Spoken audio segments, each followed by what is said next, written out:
ભુજ નગરપાલિકાની ચૂંટણીમાં ward number 4 અને 5ના ભાજપના ઉમેદવારો જિલ્લા અધ્યક્ષ દેવજીભાઈ વરચંદ અને કેશુભાઈ પટેલના નેતૃત્વમાં વાતે ગાતે પોતાના ઉમેદવારી પત્રક નોંધાવ્યા હતા.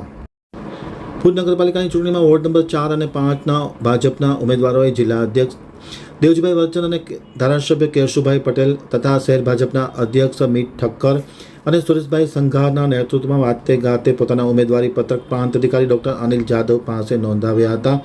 અને પત્રકારો સાથેની વાતચીતમાં માહિતી આપતા ઉમેદવારોએ જણાવ્યું હતું કે તેઓએ વિજય વિશ્વાસ વ્યક્ત કર્યો હતો અને ફરી એક વખત વોર્ડ નંબર 4 અને 5માં ભાજપ પેનલ સહિતના વિજેતા થશે તેવો આશાવાદ વ્યક્ત કર્યો હતો.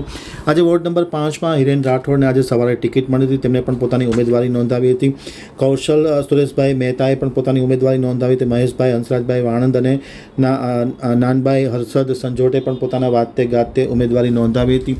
એ જ પ્રમાણે વોર્ડ નંબર 4માં ડોલીબેન ભાવેશભાઈ શાહ, બીનાબેન ભાનુશાલી, જાવેદ કાસમ માંજોઠીએ પણ મીતભાઈ ઠક્કર અને સુરેશ સંઘારના નેતૃત્વમાં ડૉક્ટર અનિલ જાદવ પાસે પોતાની ઉમેદવારી નોંધાવી હતી. અને ભાજપ આ બંને વોર્ડ નંબરની જે પેનલો છે તેમાં વિજય થશે તેવો આશાવાદ વ્યક્ત કર્યો હતો અને ઉમેદવારી પત્રક નોંધાવ્યા હતા. વિજય મુહૂર્તમાં આ બધા ઉમેદવારોએ પોતાના ઉમેદવારી પત્રક નોંધાવ્યા હતા અને ભાજપ તરફી જય હોનો જય નારો કર્યો.